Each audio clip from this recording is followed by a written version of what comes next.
Both engines just died. The man's voice cracked through the cockpit like glass shattering in slow motion. The hum that had filled the aircraft seconds earlier, the steady, comforting sound every pilot depends on, had vanished, replaced by a silence so heavy it seemed to press against the windows. Outside, the sky stretched wide and blue, peaceful in a way that felt almost cruel. Inside the cockpit, warning lights flashed like frantic heartbeats across the instrument panel. The woman in the pilot's seat didn't move at first. Her hand remained steady on the controls, her other hand holding a small radio device near her lips. She looked over her shoulder slowly, calm in a way that didn't match the chaos around her. "Say that again," she said quietly. The man beside her swallowed, staring at the dead gauges. Both "They're gone." For a second, neither of them spoke. Thousands of feet above the ground. Silence is not just silence, it's time running out. The man's breathing grew heavier, his polished confidence cracking under the weight of what was happening. "This isn't possible," he muttered. This aircraft was inspected this morning, but the woman's eyes weren't on the engines anymore. She was looking out through the windshield, where three dark shapes moved across the sky in the distance, military helicopters, cutting through the clouds like silent witnesses. Her fingers tightened slightly around the radio. The man glanced at her, confusion flickering across his face. "Your.com." She didn't answer immediately. Her expression held something deeper than calm, something that looked like recognition, like a moment that had been waiting to happen. Then she raised the radio closer to her mouth and whispered something that made the man turn toward her sharply. "What did you just say?" he asked. She exhaled slowly, her voice steady enough to cut through the tension. "Call sign Ghost." The man's face drained of color, because that name wasn't supposed to exist anymore. 3 years earlier, the official report had been clear. Pilot declared dead. No survivors. No signal. No body recovered. Case closed. But now, thousands of feet above the earth, with 2 dead engines and 3 Black Hawks approaching through the clouds, the impossible had just spoken into the radio. And before this story goes any further, take a second to subscribe, because stories like this deserve to be heard. Because sometimes the truth doesn't disappear. Sometimes it waits for the exact moment the world thinks you're gone. The cockpit alarms screamed again, louder this time, and the man finally understood something terrifying. The woman flying this aircraft wasn't supposed to be alive, and somewhere out there in the sky, the Black Hawks had just heard a voice they thought they had buried 3 years ago. The aircraft had been climbing smoothly for nearly 40 minutes before everything changed. From the outside, nothing about the flight looked unusual. Clear skies stretched across the horizon, the kind of calm weather pilots quietly appreciate. Inside the cockpit, glowing instrument panels reflected softly across the woman's focused eyes as she monitored the aircraft's systems with practiced precision. She moved with the calm rhythm of someone who had spent years inside machines like this. Someone who understood that flying wasn't about adrenaline or heroics. It was about discipline, patience, and quiet confidence. The man in the co-pilot seat, however, carried a different kind of presence. His suit was perfectly tailored, his watch expensive enough to catch the light every time he moved his wrist. He wasn't a pilot. Anyone with real flight experience could see that within seconds. His posture, his constant glances at the displays, the way he tapped the console impatiently, it all revealed someone more comfortable giving orders and trusting someone else's expertise. He had introduced himself earlier with the polite authority of someone used to control. "Daniel Harrow," he had said. "Regional Aviation Oversight." The title hung in the air longer than necessary. Oversight meant inspection. Inspection meant judgment. And Harrow had spent the first part of the flight making it clear he believed he was the most important person in the aircraft. "You've been flying commercially for how long?" he had asked at one point, leaning back in his seat with the subtle skepticism of someone expecting an answer that confirmed his assumptions. The woman kept her eyes on the horizon. "Long enough," she replied simply. Harrow didn't like vague answers. "Records show you've been with the company less than a year." She nodded slightly. "That's correct." What the records didn't show was everything that came before, but she didn't offer that information. People like Harrow often believed paperwork told the entire story. Outside the cockpit windows, distant mountains drifted slowly beneath the aircraft. The engines hummed with steady power, the kind of sound pilots trust like a heartbeat. For a while, Harrow kept asking questions. Safety procedures, maintenance protocols, her training background. None of the questions were inappropriate, but the tone behind them carried something heavier, something close to disbelief, that someone like her should be sitting in the captain's seat. Eventually, the conversation faded into quiet, but the silence wasn't comfortable. Harrow kept watching her the way someone studies a puzzle they can't solve. Meanwhile, the woman's focus never wavered from the sky ahead. She noticed things most passengers never would. Tiny changes in wind pressure, subtle variations in the engine's pitch, small shifts in the aircraft's vibration. Years of flying had sharpened those instincts until they felt almost like another sense. That was why she noticed it first. The sound wasn't loud. It was barely noticeable, a faint hesitation in the engine's rhythm. But it was enough. Her eyes moved quickly across the instrument panel, scanning the gauges with silent calculation. Fuel flow, temperature, pressure levels. Something wasn't right. Harrow noticed the shift in her posture. "Problem?" he asked casually. She didn't answer immediately. Instead, she adjusted a control and watched the response carefully. For a moment, the readings stabilized. Then the first warning light blinked, just once. A small red flicker that disappeared as quickly as it appeared. Harrow leaned forward slightly. What was that? She kept her voice even. Probably a sensor glitch. But inside, a different thought had already formed. Because glitches rarely come alone. 30 seconds later, the second engine hesitated. This time the vibration was stronger, a shudder that ran through the aircraft's frame like a distant tremor. Harrow's confidence cracked instantly. That didn't feel like a sensor. The woman didn't respond. Her hands moved across the controls with quiet efficiency, running through procedures she had practiced hundreds of times. Restart sequences, fuel rerouting, electrical checks. For a moment, it seemed like the aircraft might recover. Then the engines died. Both of them, just like that. The cockpit fell into a silence so sudden it felt unreal. And that was the moment that passed the one buried under 3 years of official reports enclosed. Investigations came rushing back into the sky, because somewhere deep in the woman's memory, the exact same silence had happened before.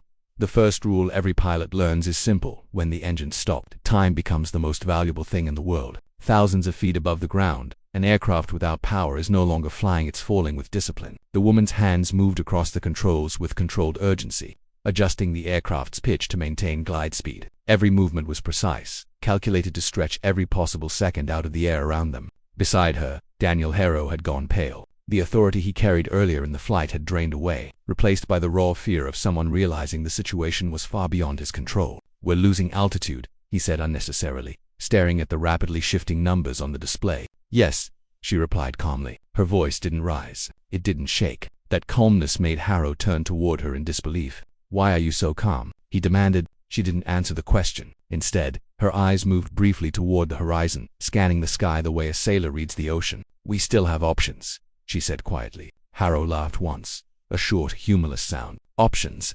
Both engines just died."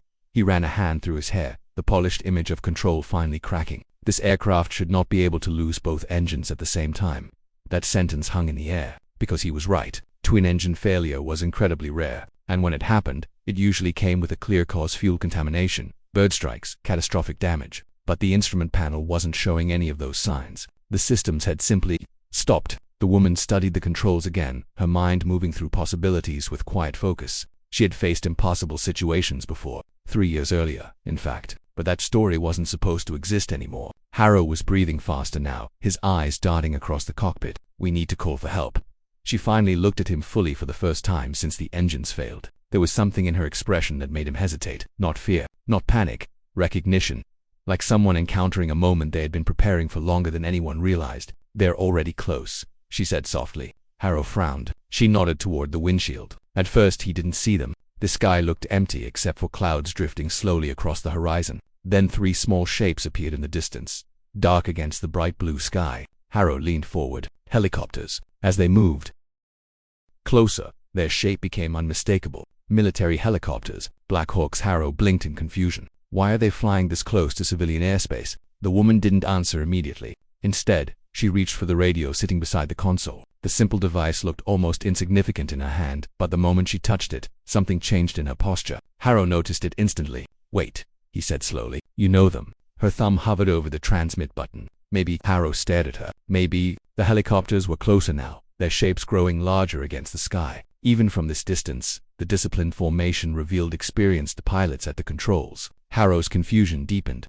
"Military units don't just appear next to random flights," he said, "unless—" He stopped mid-sentence as a memory surfaced. Aviation reports, closed investigations, incidents that never made the news. Slowly, he turned his head toward her. "Your file," he said quietly. There was a note in it. The woman remained silent. Harrow's voice dropped even further. 3 years ago, there was an accident. The cockpit seemed to shrink around them as realization crept across his face. A military pilot disappeared during a joint training exercise. Aircraft went down. No signal after impact. The helicopters outside were now close enough to see their dark silhouettes clearly. Harrow felt a chill run down his spine. "They called her Ghost," he whispered. For a moment, the woman simply stared at the approaching aircraft through the glass. Then she pressed the transmit button. Her voice came out steady, quiet, but unmistakably clear across the radio frequencies that carried signals for miles. "Black Hawk formation. This is civilian aircraft Delta Echo 217 experiencing dual-engine failure."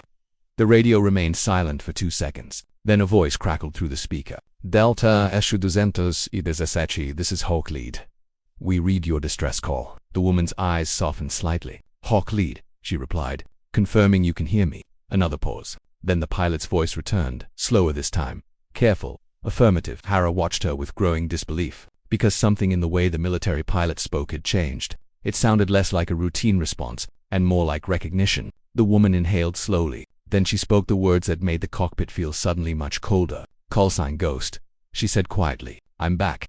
On the radio, the voice from the helicopter didn't respond immediately, but when it did, the tone carried a shock that could not be hidden. Ghost. Harrow's heart began pounding harder than the cockpit alarms, because the impossible had just happened. The woman everyone believed had died 3 years ago was flying this aircraft, and now the only people who knew the truth were a terrified aviation inspector and 3 Black Hawks closing in across the sky.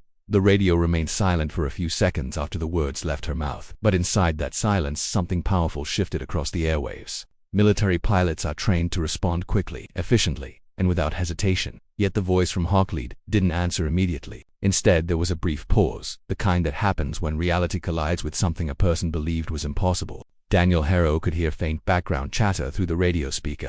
Muffled voices inside the helicopter cockpit, pilots verifying what they had just heard. The woman in the captain's seat, Ghost, didn't look surprised by the silence. Her eyes were fixed on the horizon as she gently adjusted the aircraft's glide angle, conserving altitude with the patience of someone who understood every second mattered. The engines were still dead, the cockpit alarms still flashing, but her focus remained calm, almost reflective, as if this moment had been waiting for her long before the flight ever began. Harrow stared at her, the pieces of the story slowly arranging themselves in his mind. 3 years ago, the official aviation incident had been filed under a quiet but unsettling category. Pilot presumed lost. The aircraft had vanished during a training mission in severe weather, radar contact disappearing within seconds. Search teams had combed the area for days. Military helicopters had flown low across miles of ocean and forest, scanning for debris or signals. But nothing was found. No wreckage, no distress beacon, no survivor. Eventually the file had been closed with a sentence that sounded final but never truly felt complete. Declared dead. Harrow had read the report during his oversight training months earlier.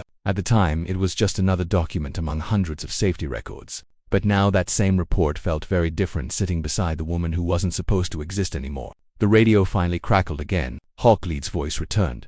Lower now, cautious but steady. Confirm call sign again.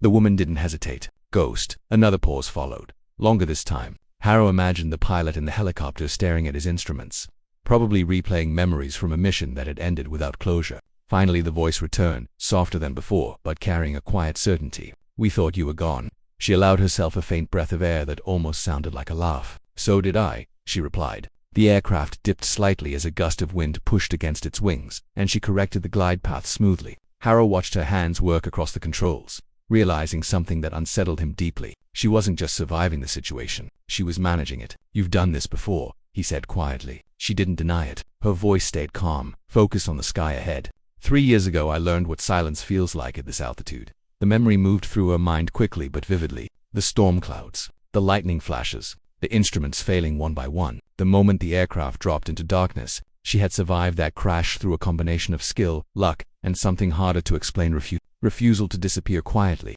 But when rescue finally came days later, the world had already moved on. Reports had been filed. Families had mourned. The story had ended without her. Harrow struggled to process what he was hearing. If you survived, he asked slowly, why didn't anyone know? She glanced at him briefly, then back at the sky. Because sometimes the system closes a story before it checks if the person inside it is still breathing.